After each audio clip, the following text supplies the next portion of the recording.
What is going on, everyone? AP over here at Run Pure Sports. Bringing to you once again, we got the Lineup Builder show that we do with our partner Sabersim, which we have up right in front of us right now. I believe RPS 15 is still live. We have other promos coming up here shortly with Cyber Monday, Black Friday, all that stuff coming up. So a lot of good stuff out there for anyone looking to get a subscription and want a discount. So more to come on that. Rubio, let's bring you in. How is it going on this fine Thursday? All these days running together. We get the Bengals, Ravens tonight. How's it going today, man? Yeah, no, it's a good one to have tonight for sure. I do like the fact that, a nice little AFC North rivalry game with points expected on both sides. I know the Ravens defense has been a bit tough, but I don't know why. I just think the Bengals are going to win. I can't put my finger on it, AP. This is definitely no bias. This is Snyder versus Big T, Rubio, and the whole, because Snyder's a huge Ravens fan, and he was chirping last week too. So, and I know we love Snyder. I guarantee he's listening right now too.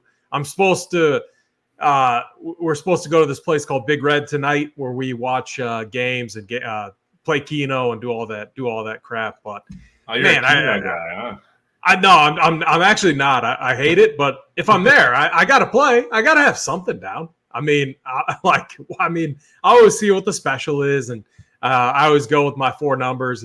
My birthday, wife's, and my two kids, and everything. Yeah, I mean, it's fun. It's fun. You gotta get some action in. So, but yeah, it's going to be interesting because both teams kind of blew it last week, right? Ravens were dominating, and then they allowed the Browns to come back into it. And then was Snyder right? So Snyder's big thing was Bengals looking ahead.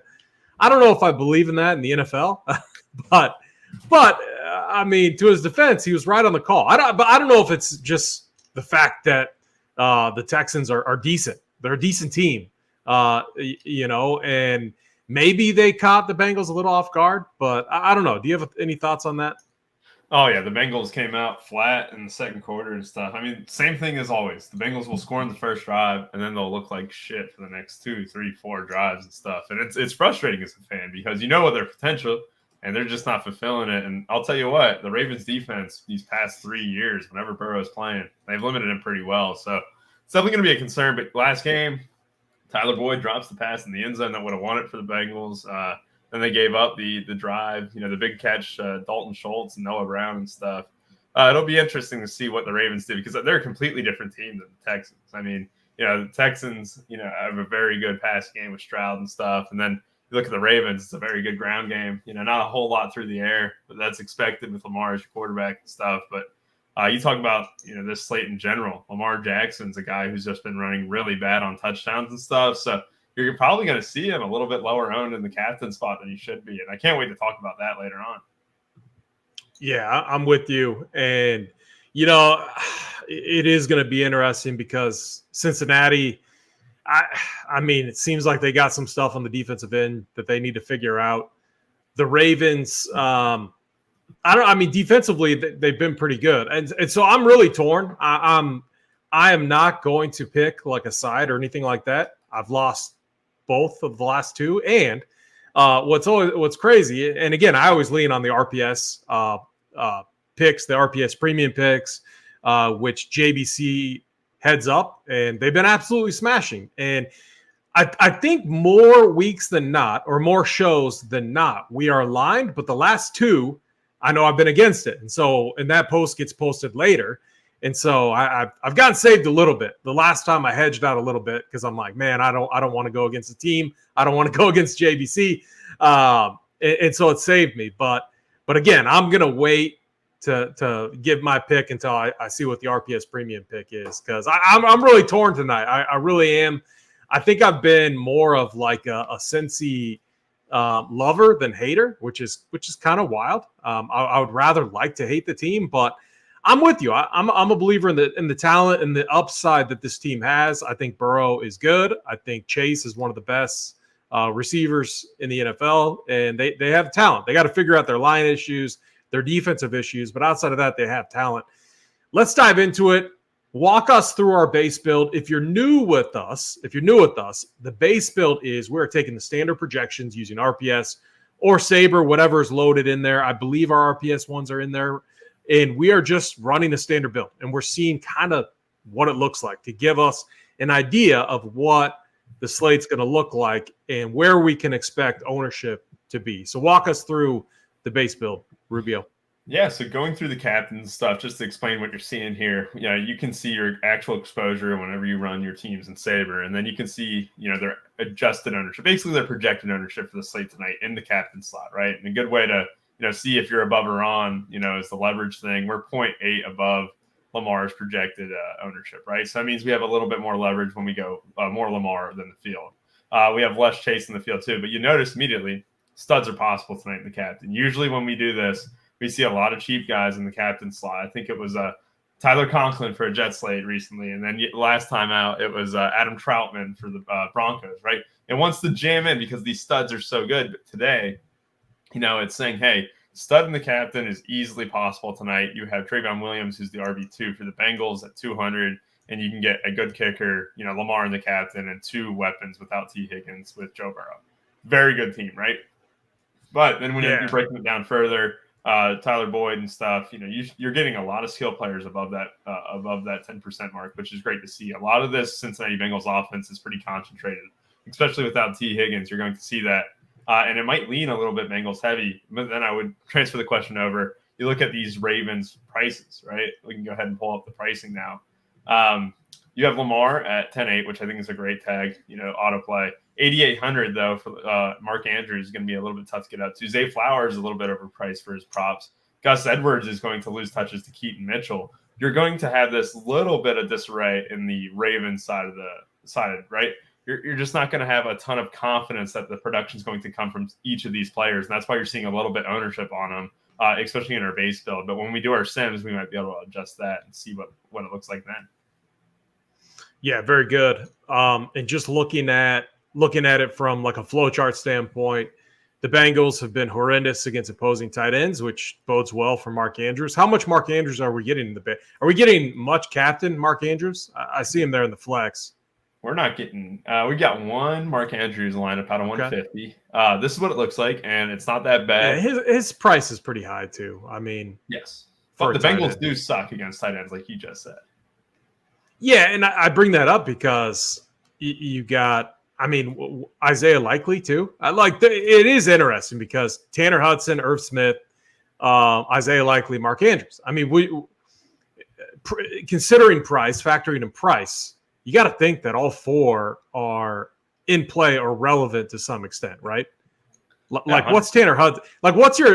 And again, I got to get dialed in, and I tend to lean on you. I tend to lean on Big T for the Bengals insight. You guys following that team much closer than me, but Tanner Hudson, I think he's pretty good. 7 targets last week, 6 receptions, 33 yards. Do you think that role, even with Irv Smith back, is pretty locked in? Yeah, it's interesting to me because people, don't know Tanner Hudson's preseason history. The dude is a preseason goat, right? And when we first had a slate with Tanner Hudson on it, was the showdown slate against the Rams, right? Irv Smith was inactive. People were talking up Sample and Wilcox when in reality it was Hudson who actually got the most fantasy points that day. Then last game, first drive happens. It's 4 or 5 catches for Tanner Hudson on the first drive alone. He didn't do a ton after that, but the point stands that Burrow's looking his way. Burrow trusts Tanner Hudson. He doesn't trust Irv Smith. He doesn't trust Drew Sample to make tough catches or anything like that. It is Tanner Hudson's, probably the highest floor on this tight end room, which isn't really saying that much, but 2,600 is still good on that end. Yeah, highest floor on the Bengals side, right? Yeah, for the tight ends, yeah. Yeah, so obviously Andrews is leaps and bounds above these guys. The tough thing too is just looking at week 10 snap counts. Big Irv, 33%. Drew Sample, blocking tight end, 36%. Tanner Hudson, 31%. So really, and Mitchell Wilcox, 8%. So he even got a few. That's kind of wild right there. Slightly concerning on that end, right? If you're a Tanner Hudson guy. I didn't realize it was that low. I probably should have checked that. A lot of those catches came on the first drive alone, and then the Bengals were trailing for a majority of that, trying to throw the ball a little bit more. The fact that Tanner Hudson did not get more snaps than that is a little bit surprising. I'll have to see the breakdown on that. But in a chase script, you'd think that Hudson might play a little bit more than, Sample, for example. That just didn't happen. So that's a little bit weird. And it's wild. I mean, so we got Trent. So then the receiver breakdowns too, as far as snap counts go, Jamar Chase, 84%. Obviously Higgins being out. We get Tyler Boyd, 92%. Trent Irwin, 81%. Stanley Morgan, he made it onto the field 4 times. It blows my mind that he's still like making his way in the league somehow. I mean, Nebraska guy. Why is that? Yosibas, our guy Andres Yosibas is out. He pulled up lame on one of his throws last game or one of his plays. He is out for this game. It's knee. That's what it is. So the wide receiver 4 in Cincinnati is going to be a little bit up in the air. I think that benefits the tight ends a little bit more because it's clearly Boyd, Irwin, and Jamar Chase out there for a majority of the time. It's not a ton of snaps for the wide receiver 4, but we've seen it. Yosibas had 2 touchdowns in recent weeks and stuff. So, these guys are in play at 200. I mean, going back, I'm actually like Stanley Morgan. I mean, he was good at Nebraska, but that's like years ago now. It seems like it's kind of impressive that he stayed in the league, at least collecting a paycheck and stuff. I mean, he's not going to. I know we're getting ahead of ourselves, but is he a factor at all tonight? Or I mean, he has to be min price, right? 200, but there's probably other cheaper values that are much better plays.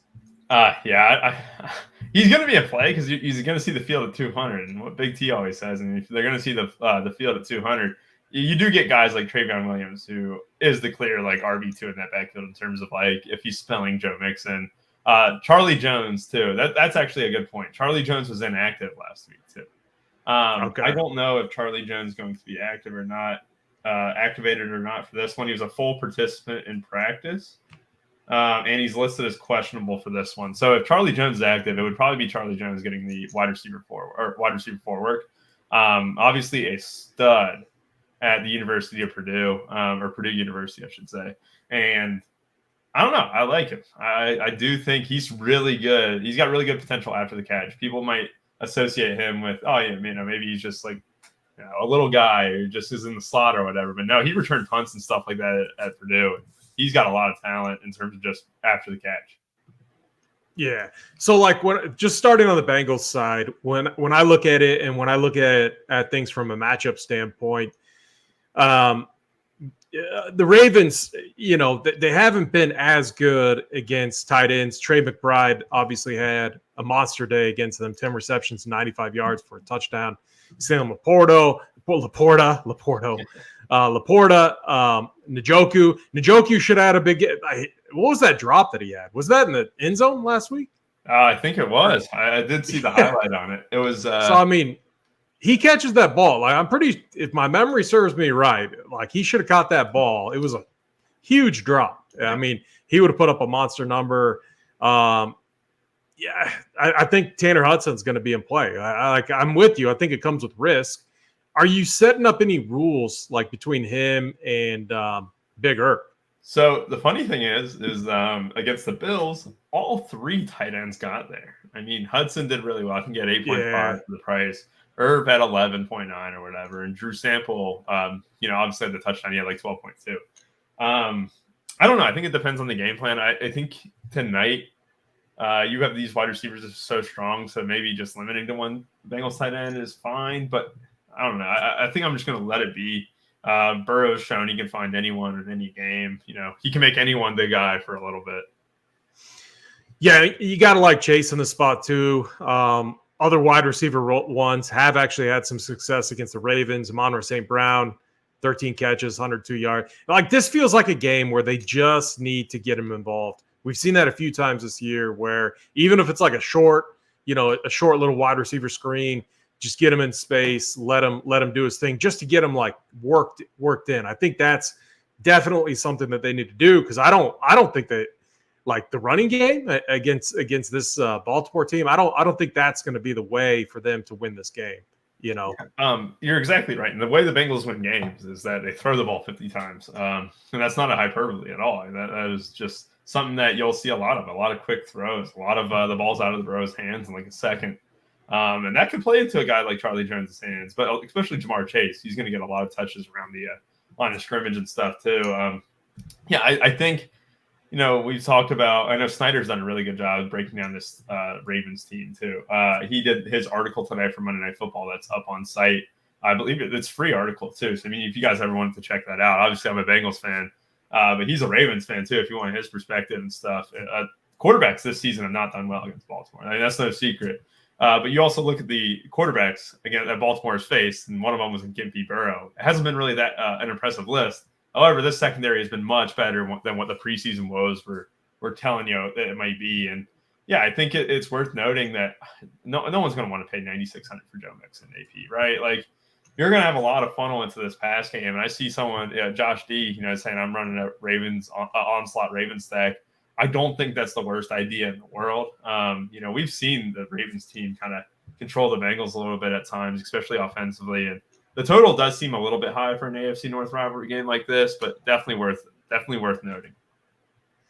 Yeah, this might be one too where I'm waiting for that RPS pick, and depending on what side they're on. We know what side JVC's on. What side do you think he's on? He's on Ravens. I think that's the most obvious pick of 2023.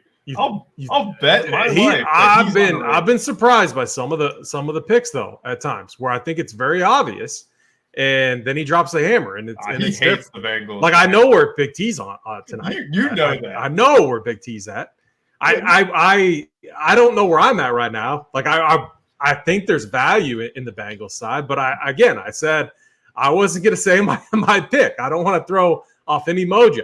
JVC hates the Bengals, man. I already know where this is going. I think that dude's the biggest Joe Burrow. He's just going to go because it's like we got Big T, you, Wiley, Bengals camp, and then is it Snyder and JVC in the Ravens camp? Oh, at least. It just, you know what? It feels good as a Chiefs fan, just for I guess this would have been last week, just to avoid any Chiefs hate that's out there. So, and speaking of that, not trying to throw us off, but we are gifted with some really good games tonight. Really great game. Monday night, Rubio. We get a rematch of the Super Bowl. So I'm torn. I want to go to that game. We'll see. I hate going to football games, live games. It's just I'd rather watch it from home. But we'll see. That might be one I got to go to. Let's move over. All right. So are we working on our bias build now? So let's do this. Let's do this bias build now. So let's go into what the flow chart says, what you think will happen, and then we can make our adjustments and then run the same. Yeah, let's adjust the Bengals side first since we broke that side down. So we think the value is going to be in the tight ends, especially Tanner Hudson, right? Mm-hmm. We got to like Chase. I just think. Yeah, I mean, what's your thoughts too on Big T's boy Trenton Irwin?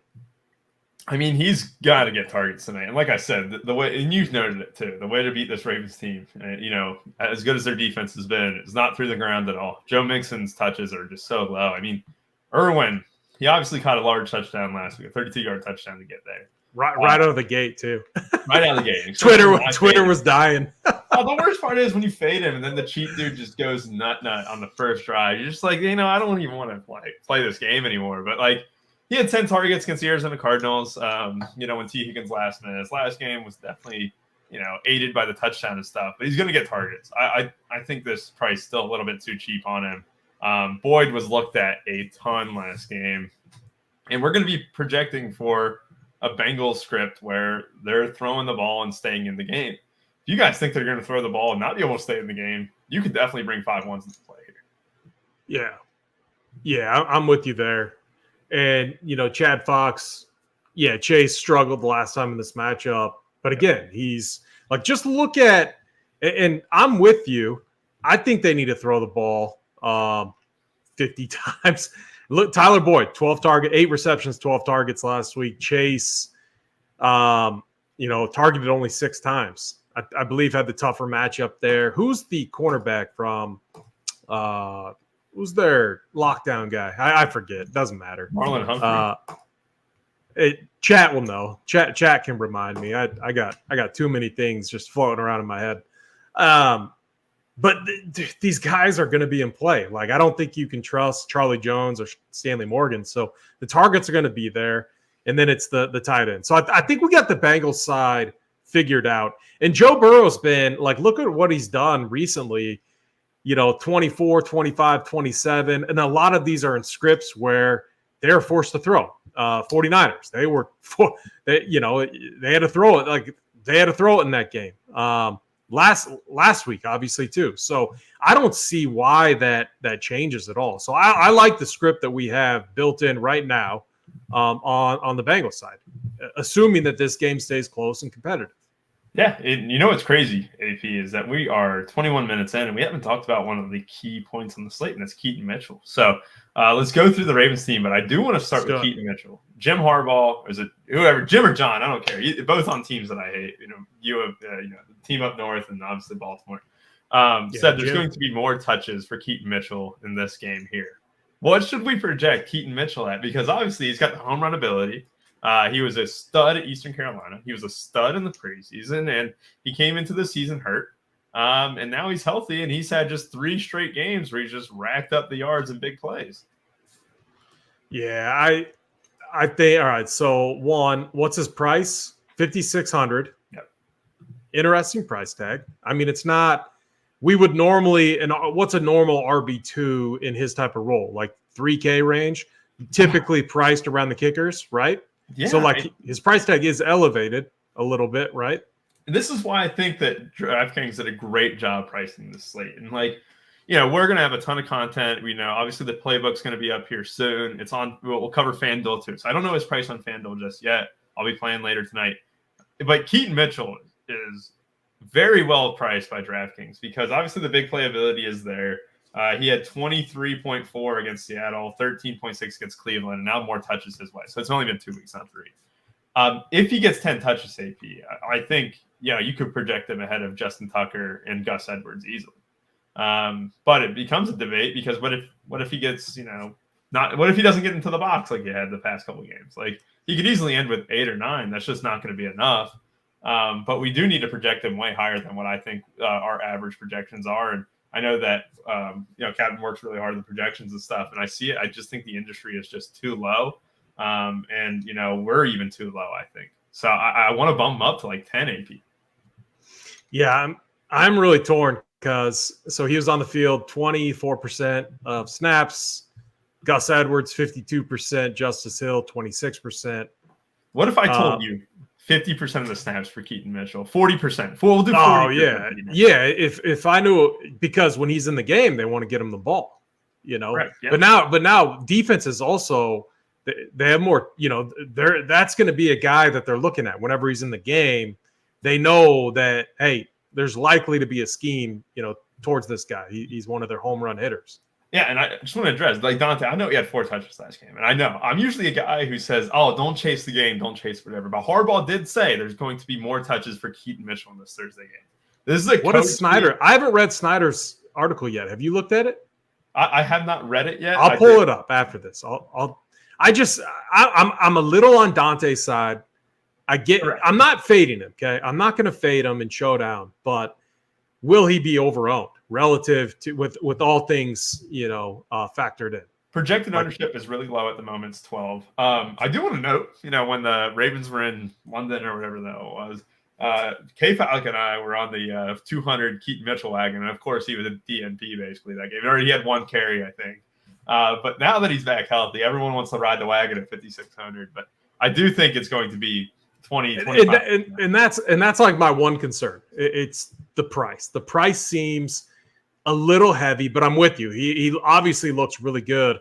And I do think that this Ravens offense is a little difficult to like you said, Lamar Jackson has ran bad with touchdowns because Gus the Bus continues to get it done.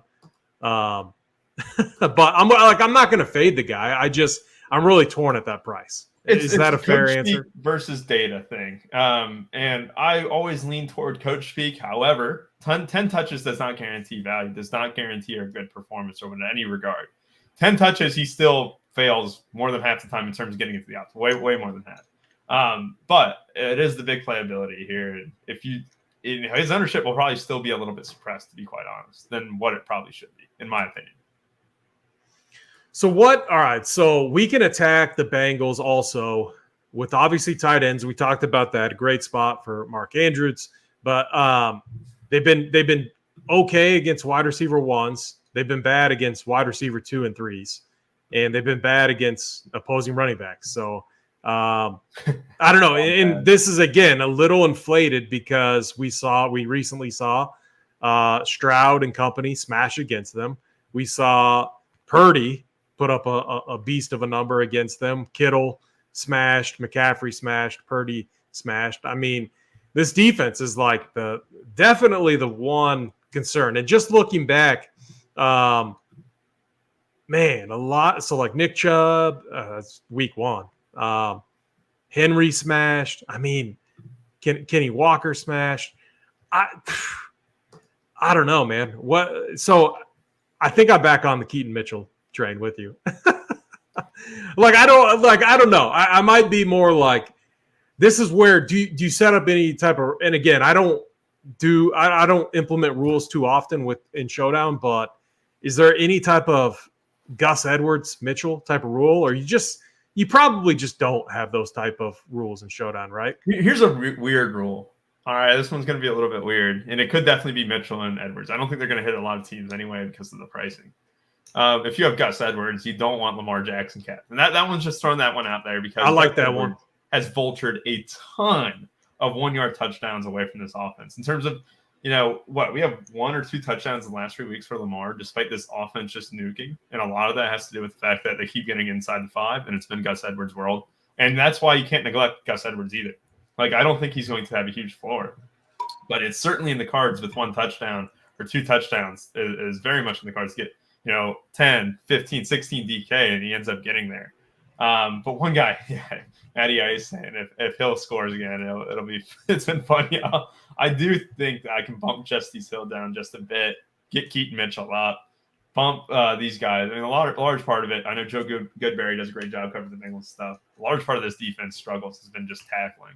And I don't think they're going to be able to tackle Gus Edwards too much and keeping stuff in the backfield and stuff too.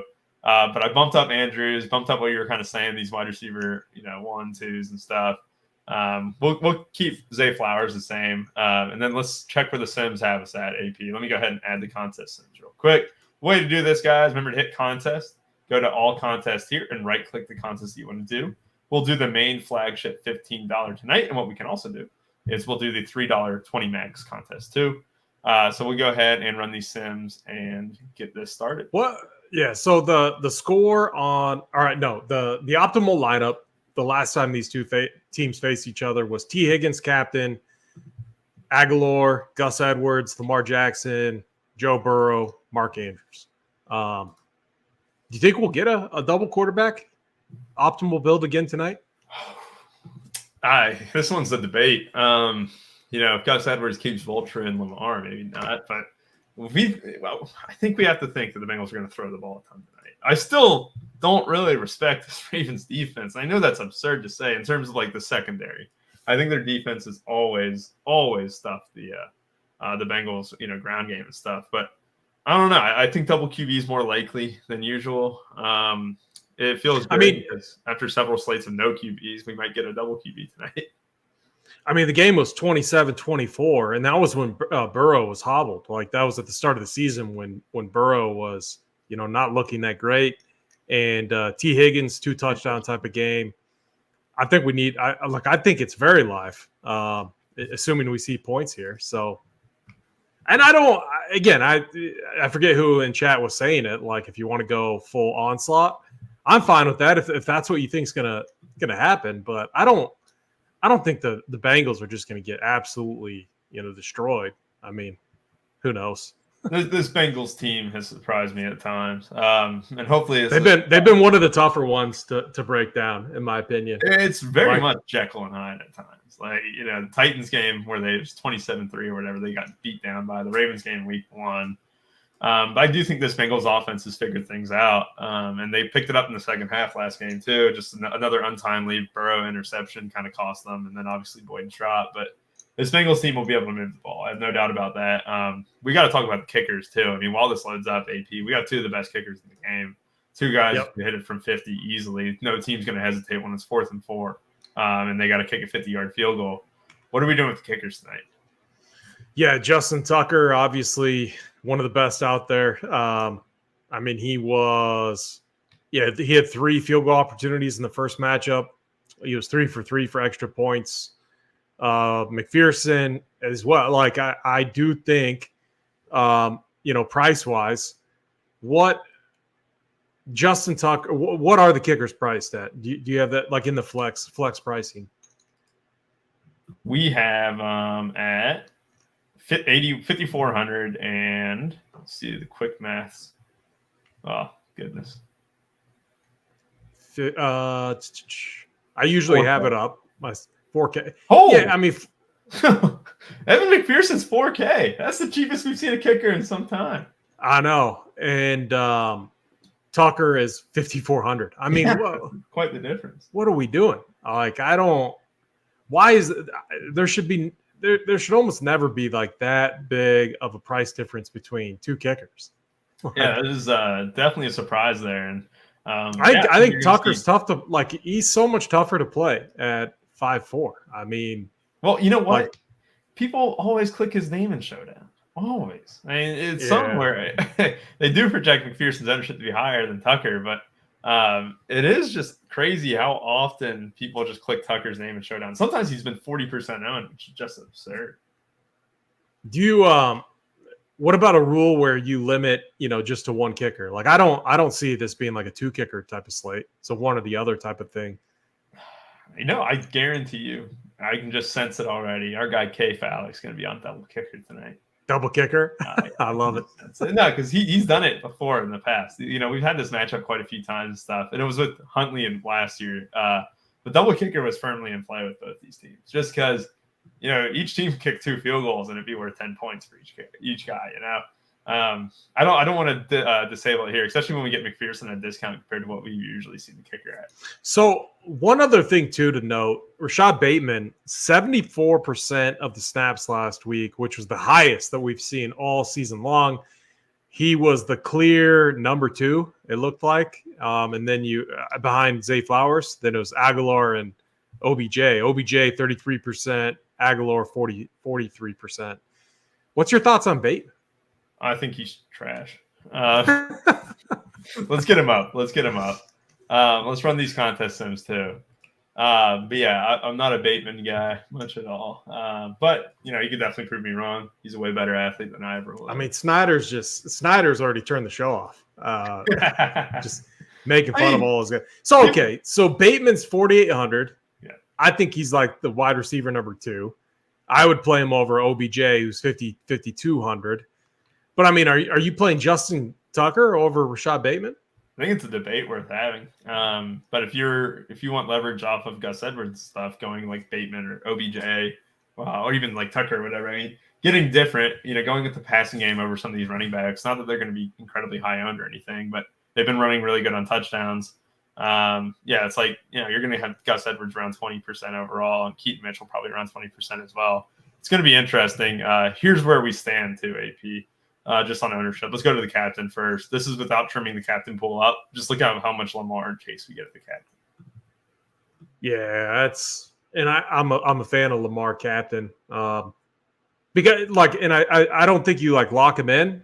I do think that you want some Lamar captains because he's always capable of rushing in for 2 touchdowns on the ground, 2 through the air. I mean, that is in the realm of possibilities there. He's just ran bad over the last few weeks. So I'm with you there.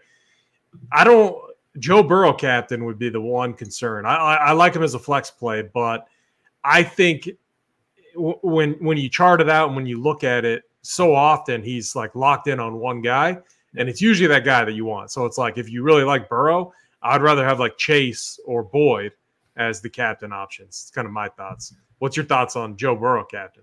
Yeah, I think I'm with you, especially without Higgins in the mix. You have a clear target tree completely. It's Boyd, Irwin, Chase, really. I mean, the tight ends are fine too. I mean, it would take him to throw, because we came very close to it when he threw a touchdown pass to Sample and Irv. and Tanner Hudson almost got there too. And he still wasn't the optimal captain. So I think we can delete Burrow from the captain and, trim up another bit. And then let's get rid of OBJ. Yeah, get OBJ out of there. I'm getting rid of Gus Edwards too. We'll keep Zay Flowers. And you don't want Gus the bus? No, not the captain. I think one of these guys is going to outscore him completely. He's 7K too, or 7.7K. Yeah, it's just a little bit too high in the captain slot for me. He's been like a touchdown machine, though, it feels like. Correct. I want to leverage him not running pure on touchdowns. Yeah, 3. All right, so the run. I mean, yeah, you're right. 3 rush attempts last week, tough spot. 5 the week before, 19. Yeah, the running back, he's got 7 touchdowns over the last 4 weeks. That is insane. That is absolutely insane. 7 touchdowns over the last 4 weeks. Yeah, I'm with you. I'm with you. If he beats us, he beats us.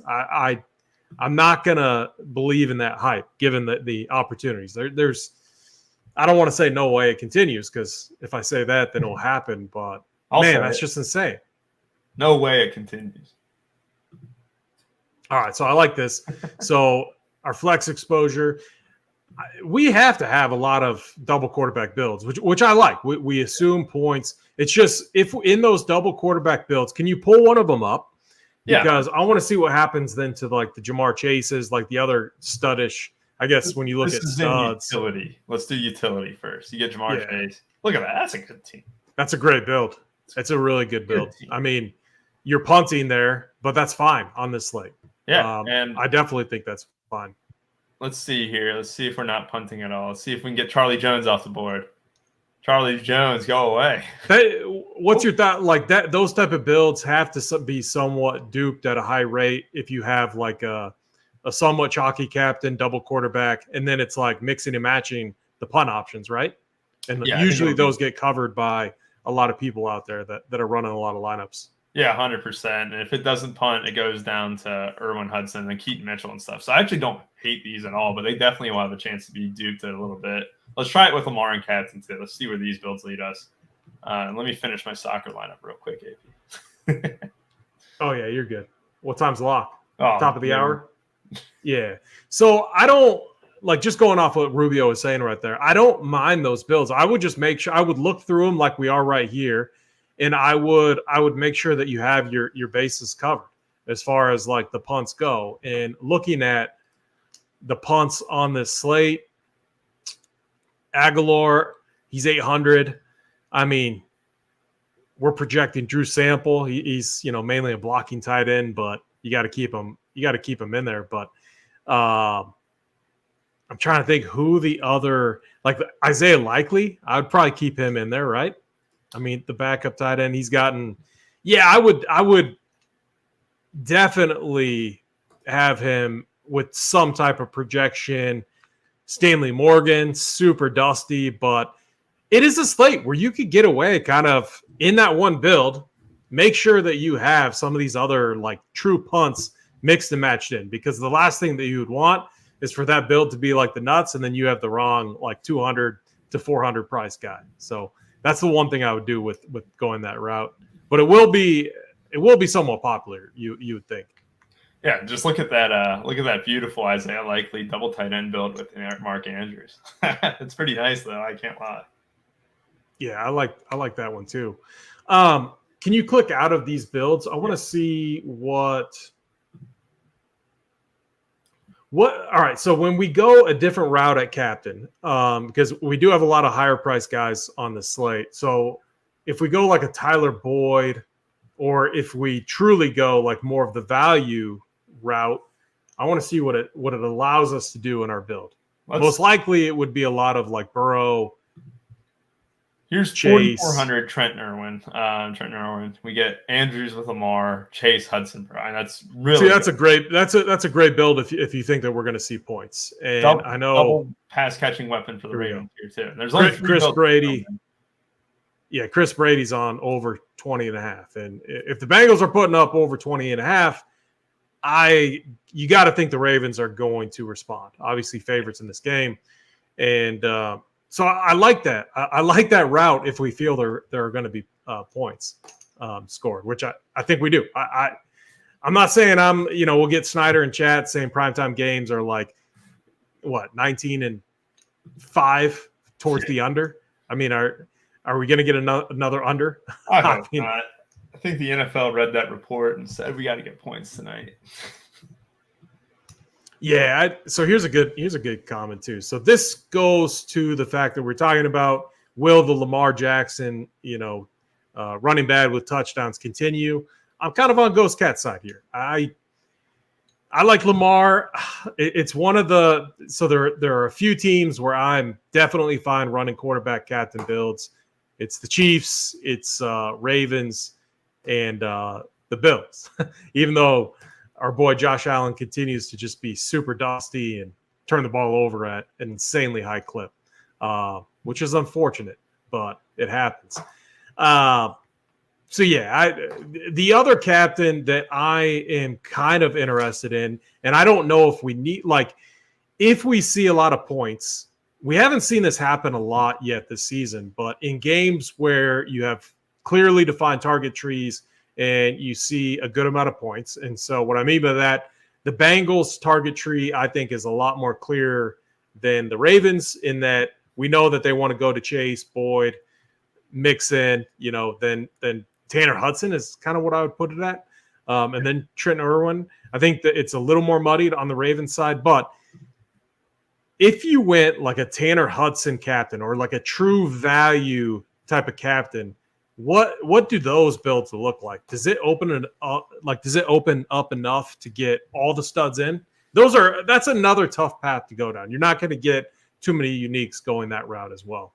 Doesn't look like we got too many builds with it in. Let's see here. See if I X'd them out by chance. Let's get Hudson back in there real quick. I'm just curious. We like Tanner Hudson. I'm just curious what the build looks like. So OBJ. Ooh. Well, so this is what could be. OBJ could be Tucker. That's where I would have Tucker over, and that's where you get a little different. So I don't mind that build, but I would definitely have like a kicker over OBJ. That's what I would do there, and I don't mind. So, and you got the other nice thing too is like, could Burrow randomly throw 2 touchdowns to Hudson? I mean, yeah, it could happen. Chase could have his game, and then you want Burrow with that, and then you got Lamar Jackson to Mark Andrews. We like that connection there. I'm with you. The one change I would make is like Tucker.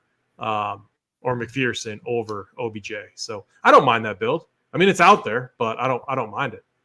Yeah, I don't mind it at all. I think it's important to note, exactly what you're getting into with like OBJ and stuff. You're not getting a huge workload by any means at all, but he did look good last week. He had the one big play, and ultimately he's got to be considered here a little bit too. Yeah, and I don't want to get too hung up on rules, but the one thing I wouldn't want is too many of these Ravens receivers in my builds. I don't know. It's like you don't want to build with like 3. What were some of those builds that we were talking about? When I blindly ran it and I screenshotted you something, it was like a 3 wide receiver build or something like that. I would just be cautious because it seems unlikely on the Ravens side that you're ever going to get like an absolute nut like performance where Lamar Jackson is throwing to touchdowns to 3 different receivers. You know what I mean? That never happens. He never throws touchdowns, right? Just as a Bengals hater. Now I'm playing, but yeah, I don't want too many pass catchers from the Ravens, to be honest. Well, I mean, you're not. I mean, like, look, like Gus Edwards has more touchdowns. So he has 7 touchdowns over the past 4 weeks. Lamar Jackson has 5 passing touchdowns. So there you go. You're not entirely wrong. Yeah, I think especially with Andrews too. I mean, you're going to see Andrews isolated a lot with just like, with just one other weapon, and it's usually going to be Lamar. But when you look at it, you're going to have a lot of builds like this where I don't know. I don't hate it. It leaves 1,100. You can probably upgrade from Hudson or something like that too. But these builds aren't the worst, and you're probably going to get a little bit unique on it with 48.9. Charlie Jones is not going to be as popular as he's popping. I bumped him up just a tad. But there could definitely be packages for Charlie Jones this week. It's definitely worth monitoring. How much coach speak we might get from Zach Taylor. Usually the answer is none. But, making these estimates on, how he might be used in the offense is definitely something to kind of take a stand on. And if it's not Charlie Jones, we have other 200 options. And I'll go ahead and filter this out for you guys too, just so you can see. But you're going to have Travion Williams. You're going to have Isaiah Likely down here at 600. You're going to have Nelson Aguilar, who's only 800 too. You just got a lot of players down here that you can work with, at least in some capacity. And Charlie Jones, I gave him a big bump. But, you still have Sample, Likely, Aguilar. A lot of options to choose from down here. Yeah, so the last time we saw Charlie Jones was against the Rams. He was targeted twice, 1 reception. It is funny that they keep Stanley Morgan on the team, but, we'll bring up these guys and play them over him, which is just funny. I don't know. Maybe it's because maybe it's because of the Nebraska connection. Maybe Zach Taylor just feels a little bad there for Stanley Morgan. I mean, he got promoted from the practice squad right after the Higgins issue, and Chase was questionable too. He played a little bit of special teams too, which is a big deal, and obviously he's probably not going to be utilized a ton in the actual offense though. All right, so let's kind of finalize this, summarize this up. We like the quarterbacks. What would you say? We're under on the running backs? I'm definitely under on Joe Mixon and Gus Edwards. Maybe Keaton Mitchell, the only guy we're really looking at. Yeah, is that fair to say? I'm buying on Keaton Mitchell. I'm buying on him, and then I'm going to be selling Joe Mixon and Gus Edwards and Justice Hill. I just think Keaton Mitchell's a guy where if his workload increase to even 10, he's going to be well worth the tag or have a chance to be well worth the tag. He's a home run hitter. People always talk bad about A-Chain when he first started doing it and stuff. Not to say that's a good point. But you only need 10 touches to get there, and A-Chain only needs 10 touches too. And I don't know, you don't want to miss out on the second coming of A-Chain. But Eastern Carolina was a stud in college. He has looked like a stud in the NFL too. He went undrafted. I still don't know why. But yeah, I do like him a lot. He's the only running back that I'll buy on, and I'll go with the Charlie Jones catches 1 or 2 passes today. I think that's a bold take, AP. For a guy who has 1 catch on the year, it's a little bit bold. I like it. We like the tight ends specifically, since everyone will say, oh, you guys just mentioned everyone. Specifically, Tanner Hudson for the Bengals, and then obviously Mark Andrews for the Ravens. Receivers, we like. Mainly on the Bengals side, much clearer target tree, Chase, Boyd, the clear front runners there. All right, so if you had to play a Ravens receiver or get overweight on one, who would it be? Oh, man. I like Zay Flowers a little bit. Obviously, he's the highest priced. I think Nelson Aguilar. I'm going Bateman just because he's been dusty this year, but I kind of like this matchup. Yeah, I like the uptick in snap count last week, so maybe there's something there. You have the snap count up for the Ravens last week. Yep. What was Aguilar at? So Aguilar was at 43%. I'll go overweight on Aguilar. Purely I like Aguilar too. Yep, probably 800 allows you to fit a lot in your teams. And if I wasn't so high on Charlie Jones in this script, you would have seen a lot more Aguilar. So yeah, definitely don't discount Aguilar. We bumped Charlie Jones up for the potential of it, but I think Aguilar's price is a little bit cheap. And Snyder's loved Aguilar all year too. Yeah, no, he definitely has. And Snyder's also been, he called the OBJ touchdowns last 2 weeks, I feel like, but maybe it was 2 weeks ago, but still, I'm underweight on. I'll play Bateman over OBJ, and then I do like Aguilar and Flowers. So I feel more confident in the Bengals receivers, just because there's so much that can happen on the Ravens side with Lamar rushing touchdowns and how when they get in the red zone, they just love to run the ball, and they've been good at it. A quarterback who can throw an accurate ball too. That's a huge deal. Yeah, I like Burrow here too. So I like for me, it's one kicker. I don't think I can on this slate. I don't think I can, just understanding that Justin Tucker's price is way up there. You're sacrificing quite a bit if you're playing double kicker. I like the kickers, but one max for me. And what are you doing with defenses? And then we'll kind of wrap this up. I'm going to X out the defenses, to be quite honest. I like Payne, and that's nothing but the defenses have given me this year is just Payne. But I think Yeah, Ravens defense not going to be able to do much against Bengals in terms of like sacking them and stuff because Burrow gets rid of the ball pretty quick. Bengals defense has been pretty cheeks of late. Just letting it ride with the fades.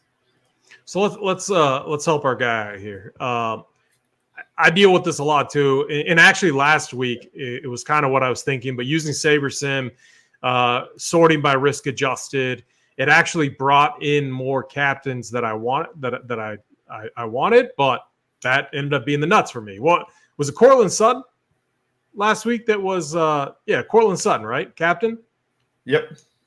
Yeah. No, so Javonte Williams. Javonte Williams. Actually, I was high on Javonte Williams. So what? All right. So I think on these slates too, you can trim your captain pool.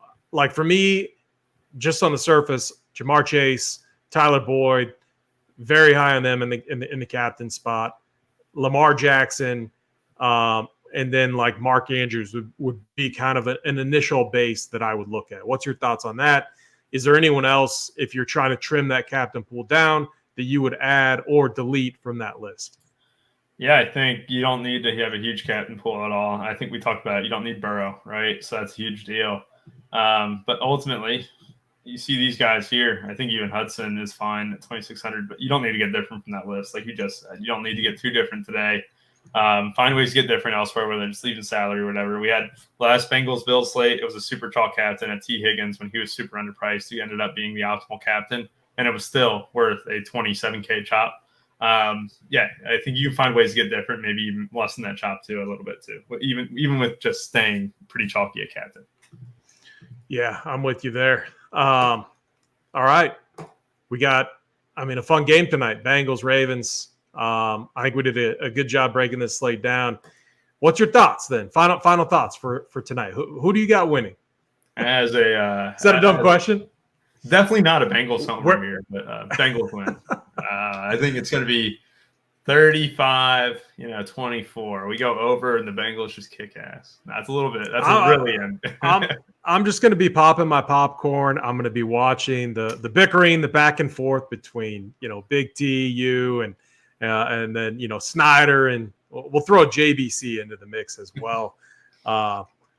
He's a Panthers fan though, right? It's just a Bengals hater. He's just a Bengals hater. Wiley's the other one too. You got to have Wiley out there. Wiley. So Up to Lock show is going to be a lot of fun tonight. And speaking of content for today, only 2 NBA games on this fine Thursday. It'll be a fun 2-game slate. I've had a ton of fun. We've had a lot of success with the 2-game slates. So the content is going to be fully dialed for that. The Print Factory is at 4:45.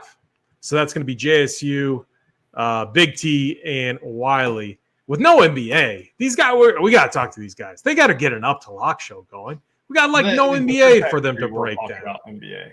The Print Factory will talk about NBA a little bit. Yeah, but we need to get if JBC, let's just say the bet comes out and it's going against your guys' Bengals. We got to get them on the show. We got to get them talking about it. It'll make for good content. We're a week away from Thanksgiving. Are we doing a Thanksgiving Sabersim show? Yeah, I think so. All right.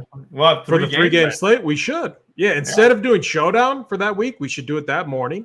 And I always like doing a show on Thanksgiving morning. It gives me a nice excuse to not be at the family get together early.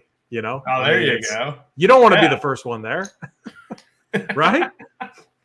That is true. Oh, you don't want to smell the food. Hopefully, my mom is not watching the show. She would be so sad. She definitely isn't, but she definitely would be sad. And it's not because of you, Mom. I promise you that. Right. Other psychos in my family. It's because of them. We all got them, right? We all got those people in your family. We do. In all seriousness, I think we do the 3-game slate. We changed it up a little bit. Do it. All right, that'll be next week, right? Yep. Yeah, perfect. We'll be back. Monday will be huge too. So Chiefs, Chiefs Philly. So that's going to be a great one. Rematch of the Super Bowl, and that's when we'll be back, Rubio. So, all right, I'm not going to pick a side yet. I'm going to just sit back, make my popcorn, eat it, and watch everyone else, bicker back and forth about this one. But I'm really, really curious. If you're not a Bets member, you should be. Sign up. The premium plays have been absolutely crushing, and JVC doing a great job with them. Doing an absolutely great job, especially the last few primetime games as well. So tonight's will be really interesting to see what side they are on. But again, if you have any questions related to Sabersim, anything like that, post them in our Discord. Shoot me a DM. I'm happy to answer all of them. And if I can't help you out with the answer, I'll send you in the right direction to our people over at Sabersim. So for Rubio Dimes, I'm AP. Let's run Pierre.